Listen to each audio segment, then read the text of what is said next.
Hello guys, welcome to my channel. आज ये क्या करते हैं, यानी फंडामेंटल राइट हमने करे थे, आर्टिकल 19 तक करे थे। आर्टिकल 19 के आगे आज हम करेंगे। और आपने अगर मेरी प्रीवियस वीडियो फंडामेंटल राइट की यानी मौलिक अधिकार की नहीं देखी तो मैंने आर्टिकल 19 तक सारा कवर किया है और डिटेल में कवर किया है। हर एक वीडियो अच्छे से देखिए तो आपके ये फंडामेंटल राइट बहुत अच्छे से कवर हो जाएंगे। इससे पहले मैंने नागरिकता कवर किया है और उससे पहले जो भी टॉपिक बनता है वो सब कवर किए हैं, ठीक है। और कौन सा कॉन्स्टिट्यूशन क्या क्या लिया है वो भी कवर कर दिया है।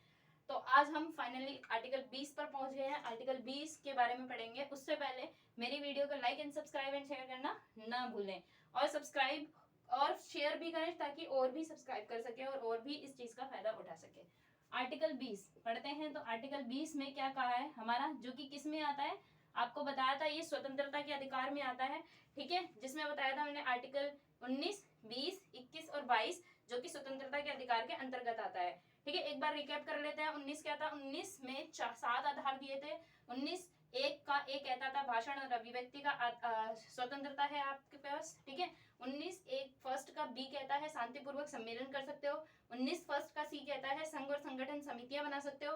19 फर्स्ट का डी कहता है कि भारत में कहीं भी आप भ्रमण कर सकते हो। और 19 फर्स्ट का ई कहता है कि भारत में आप कहीं भी बस सकते हो, यानी कहीं भी जाकर रह सकते हो, आपकी मर्जी है। और इसमें अपवाद जो थे वो भी करा दिए थे मैंने।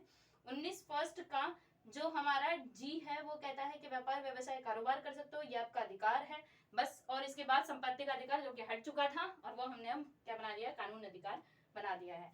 तो आर्टिकल 20 कहता है कि कुछ भी दशाओं में अपराधों के लिए दोष सिद्धि से संरक्षण।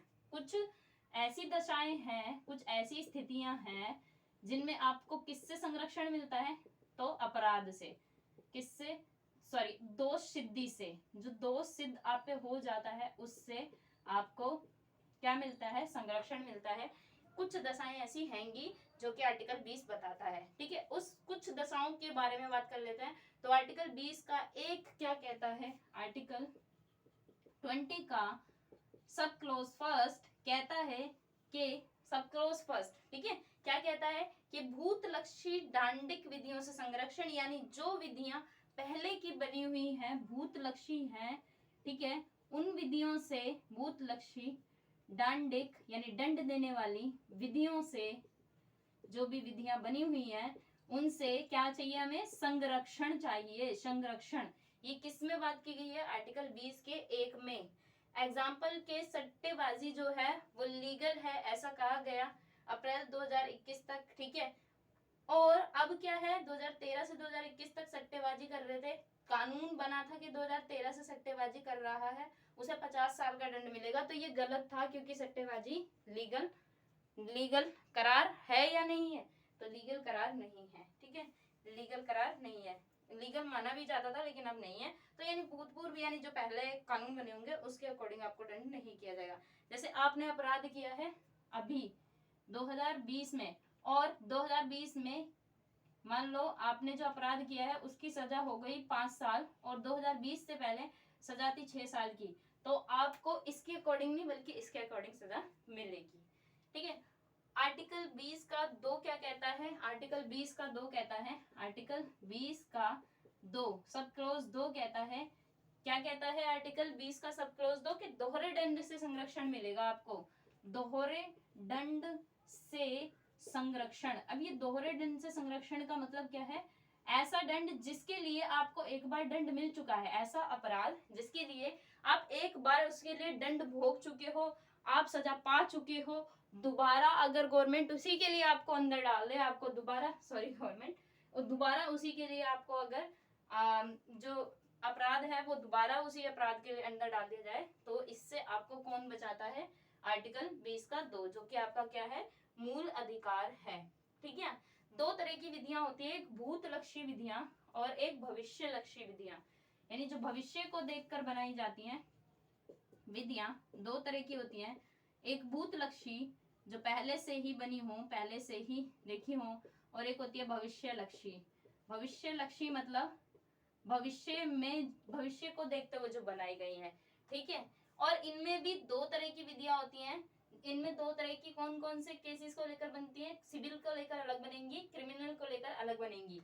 सिविल जो होता है वो ऐसे केसेस होते हैं जिनमें ज्यादा मतलब आपको सजा वगैरह नहीं मिलती, जैसे आपने हस्बैंड वाइफ में लड़ाई हो गई, वो सिविल केसेस में आएगा। लेकिन क्रिमिनल केसेस जैसे कि किसी ने मर्डर कर दिया, वो क्रिमिनल केसेस होते हैं। तो इन दोनों में ही क्या बनता है, सिविल केसेस और क्रिमिनल केसेस के लिए अलग अलग विधियां होती है। ठीक है, भूतलक्षी को रेट्रोस्पेक्टिव बोलते हैं, जबकि भविष्य लक्षी को प्रोस्पेक्टिव बोलते हैं। भविष्य की तिथि या आज की तिथि के लिए लागू होती है ये जो भविष्य लक्षी होती है, और ये जो भूत लक्षी होती है ये पहले से ही लक्षित होती है। ठीक है, यानी पहले से ही ये बनाई जा चुकी होती है। आर्टिकल 20 का 3 कहता है स्वयं के खिलाफ गवाही देने से संरक्षण आपको देता है।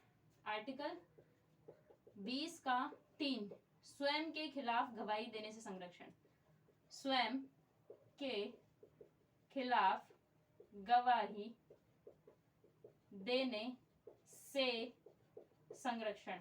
स्वयं के खिलाफ गवाही देने से संरक्षण कैसे मिलता है, तो आप खुद के लिए खुद गवाह नहीं बन सकते, और अगर आपके साथ ऐसा जबरदस्ती कर बनाया जाता है तो वो गलत होगा, क्योंकि ये आपका मौलिक अधिकार है। आप खुद के लिए खुद के गवाह नहीं बन सकते। जैसे कि मान लो आपने कोई क्राइम नहीं किया और आपको जेल में डाल दिया भी गया, और आपसे जबरदस्ती कबूल करा लिया पीट कर, और जब न्यायालय में गए तो आपको गवाह बना दिया अपने के खिलाफ ही, तो वो गवाह माना नहीं जाएगा, क्योंकि आपके पास मौलिक अधिकार है 20 का 3, आर्टिकल 20 में सब क्लॉज 3, जिसमें ये कह रहा है कि ये आप स्वयं के खिलाफ अपनी गवाही नहीं दे सकते। जबरदस्ती दिलवाया भी जाता है तो वो वैलिड नहीं मानी जाएगी।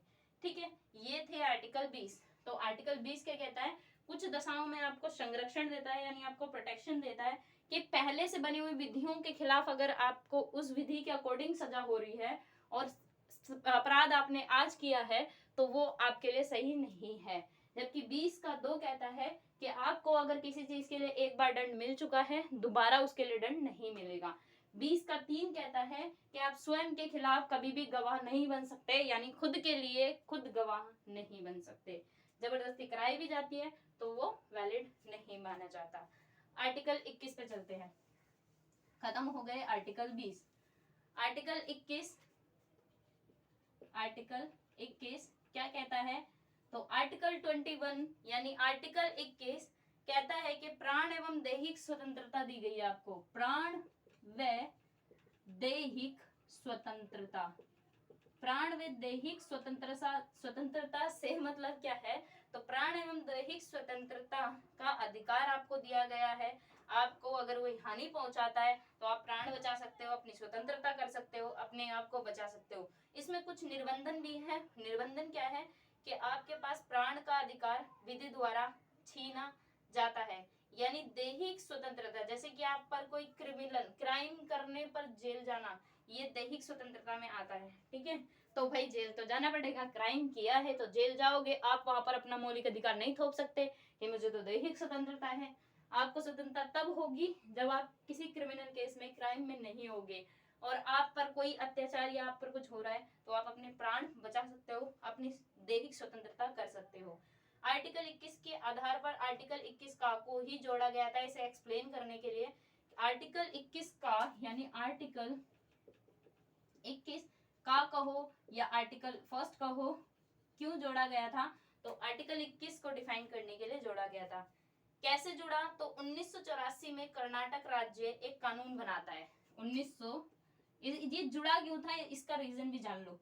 1984 में कर्नाटक राज्य, कौन, तो कर्नाटक, किसने जोड़ा था, कर्नाटक ने। 1984 में कर्नाटक राज्य एक कानून बनाता है, ठीक है, जिसको नाम दिया Karnataka prohibition of fee law. ठीक है, यानी education institution prohibition of capitation fee, यानी फी को एग्जेम्प्ट करने के लिए प्राइवेट मेडिकल कॉलेज था, वहां पर दिया फीस डिसाइड की कि कर्नाटक के बच्चे जो होंगे, क्या इस लॉ में रखा क्या गया, लॉ क्या लाया, तो लॉ लाया ये कर्नाटक एजुकेशन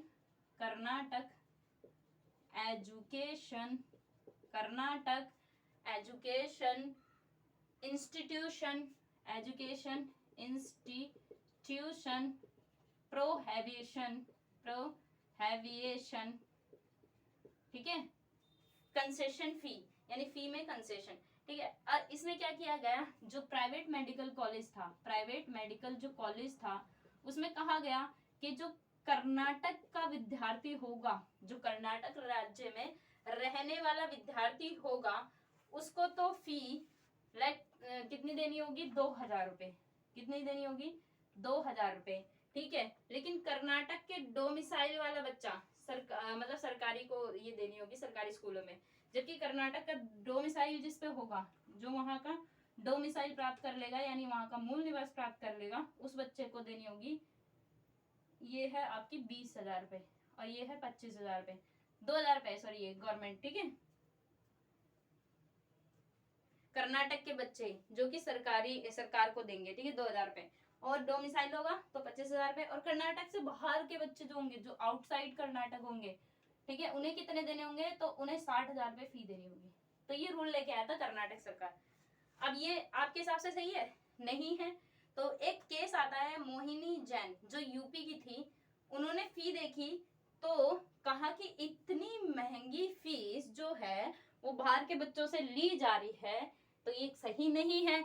वो इस केस को लेकर सुप्रीम कोर्ट पहुंच जाती है। कहाँ पहुंच जाती है, सुप्रीम कोर्ट, यानी हमारे न्यायालय में पहुंच जाती है, जो कि सिर्फ एक ही है। आर्टिकल 21 में कहती है कि आर्टिकल 21 के तहत मैं डिग्निटी, मतलब मेरी डिग्निटी है या मेरा सम्मान है। मोहिनी ने पूछा सम्मान कहाँ से मिला, मतलब शिक्षा से, और शिक्षा इतनी महंगी है, मैं शिक्षा ले नहीं सकती तो सम्मान नहीं मिलेगा। सम्मान इंसान को किस बिहाफ पे मिलता है, मतलब आपने देखा होगा शिक्षित इंसान का सम्मान किया जाता है, ठीक है। तो उसको कहाँ से मिला वो सम्मान, शिक्षा से। अब वो शिक्षा नहीं ले सकती क्योंकि भाई 60,000 रुपए फीस है और वो आउटसाइड कर्नाटक की है, तो फिर उसको सम्मान भी नहीं मिला। सम्मान नहीं मिला तो आर्टिकल 21 का उल्लंघन हो गया। सुप्रीम कोर्ट ने फ्री एजुकेशन की बात की। तो ये केस कब आता है, ये केस भी लिख लो। ये केस आता है आपका, एक मिनट, ये केस आता है 1992 में, यानी 1992 में मोहिनी जैन बनाम कर्नाटक राज्य। किसके नाम से आता है, तो मोहिनी जैन वर्सेस कर्नाटक राज्य, ठीक है। क्योंकि भाई कर्नाटक में किया था और किसने केस किया था, मोहिनी जैन ने, तो मोहिनी जैन वर्सेस कर्नाटक राज्य। कर्नाटक राज्य के खिलाफ ये केस किया गया, यानी वहां की सरकार के खिलाफ ये केस किया गया। और 1993 में सभी प्राइवेट इंस्टीट्यूशन वाले आए, और मतलब क्योंकि इन्होंने क्या कर दिया था सुप्रीम कोर्ट ने, यहाँ पर कह दिया था कि यहाँ फी क्या होगी, फी एग्जेम्प्ट हो जाएगी, यानी फी देनी ही नहीं होगी, ठीक है, आपको फ्री में एजुकेशन मिलेगी। फ्री एजुकेशन की बात कर दी। अब भाई प्राइवेट इंस्टीट्यूशन है, प्राइवेट इंस्टीट्यूशन वाले अगर फी नहीं लेंगे तो खाएंगे कहाँ से, या अपना खर्चा कहाँ से चलाएंगे, या अपनी लेबर को पैसा कहाँ से देंगे, ठीक है, बहुत सारी चीजें होती हैं। तो प्राइवेट इंस्टीट्यूशन वाले सारे इकट्ठे हो जाते हैं और फ्री एजुकेशन की बात को लेकर एक केस और डाल देते हैं सुप्रीम कोर्ट में। वो केस कौन सा था वो भी सुनो। अरे यार, वो केस था, नाम था उस केस का उन्नी कृष्णन। क्या नाम था, उन्नी कृष्णन बनाम आंध्र प्रदेश राज्य, बनाम आंध्र प्रदेश राज्य, ठीक है। ये केस आ जाता है, ये 1993 में आया। कब आया, एक साल बाद ही आ गया, 1993 में आया। 1993 में जब ये आया, प्राइवेट इंस्टीट्यूशनों ने कहा कि 19 का फर्स्ट, जिसमें क्या लिखा था भाई, देखो पीछे से लिंक करना, 19 का फर्स्ट जिसमें लिखा था, क्या लिखा था कि हमें व्यापार, हमें वाणिज्य, हमें कारोबार करने का मूल अधिकार है। तो सुप्रीम कोर्ट ने अपना फैसला पलटा और प्राइवेट को इससे बाहर निकाला कि फ्री एजुकेशन प्राइवेट नहीं देगा, फ्री एजुकेशन 6 से 14 वर्ष के बच्चों को मुफ्त एजुकेशन गवर्नमेंट देगी, ठीक है।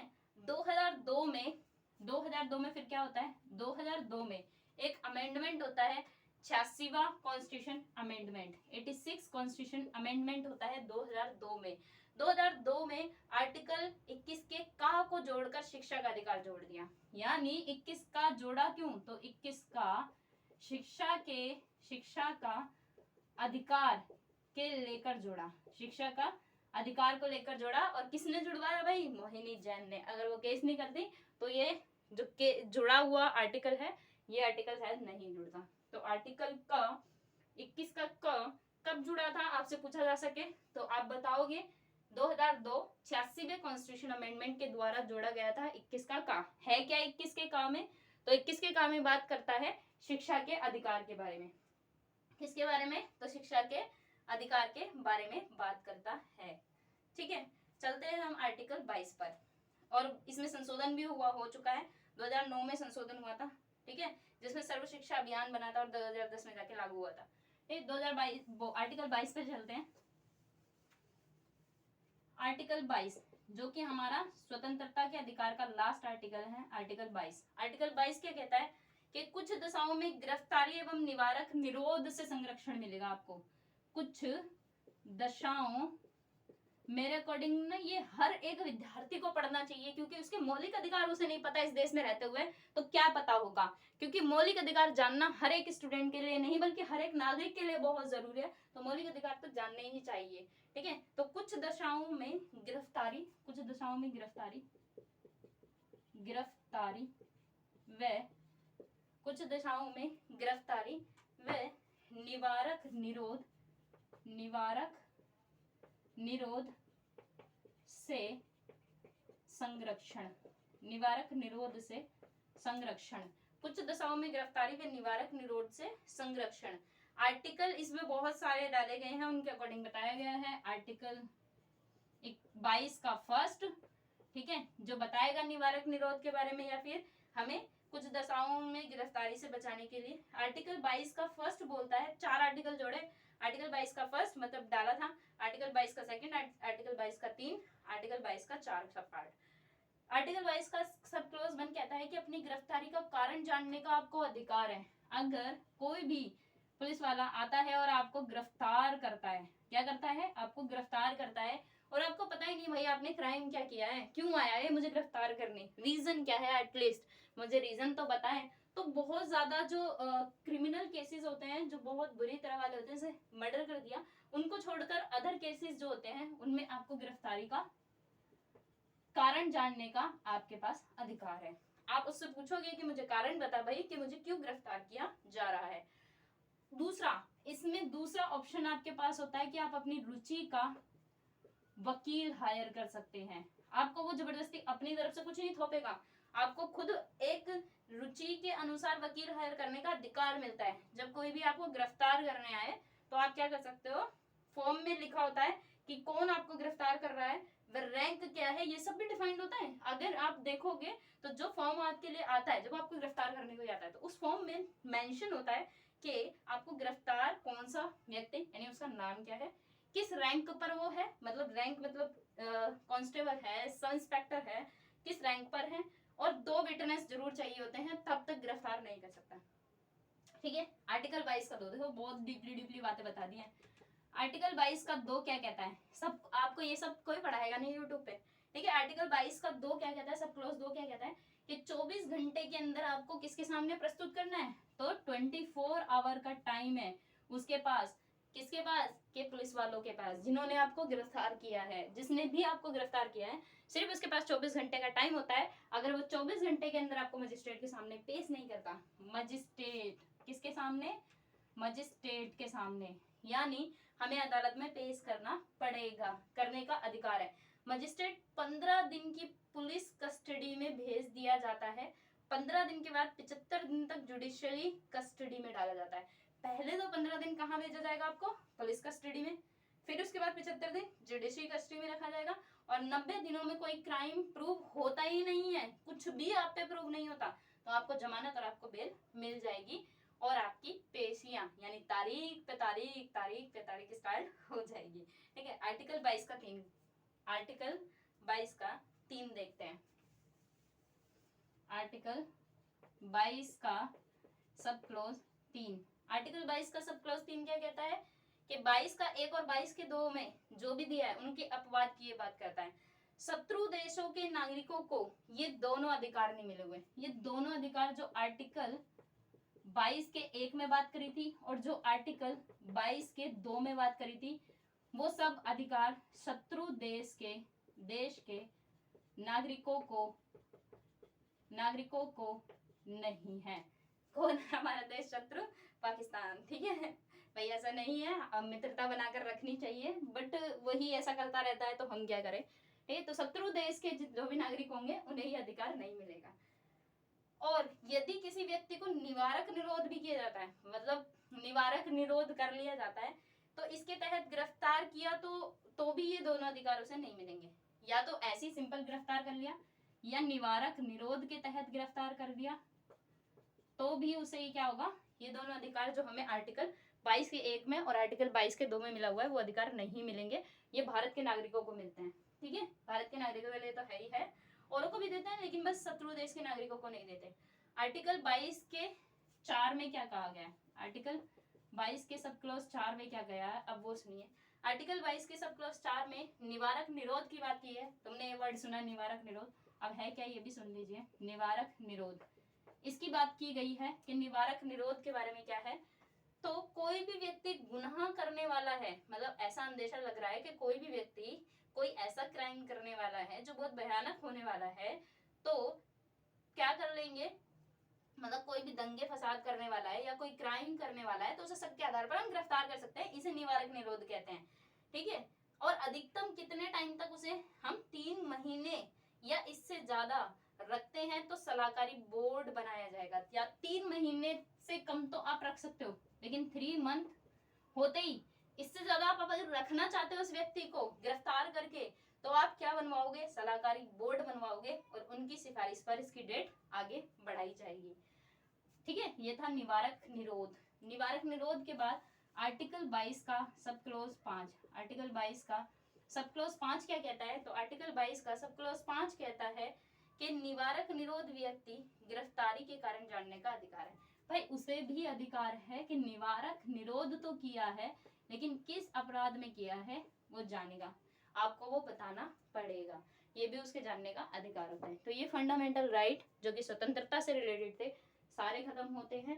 एंड आपको वीडियोस कैसे लगी प्लीज जरूर बताइएगा, like and share and subscribe करना ना भूलें, एंड कमेंट्स में लिख के जरूर बताएं कि आपको ये वीडियोस कैसी लगती हैं। Thank you for watching my channel.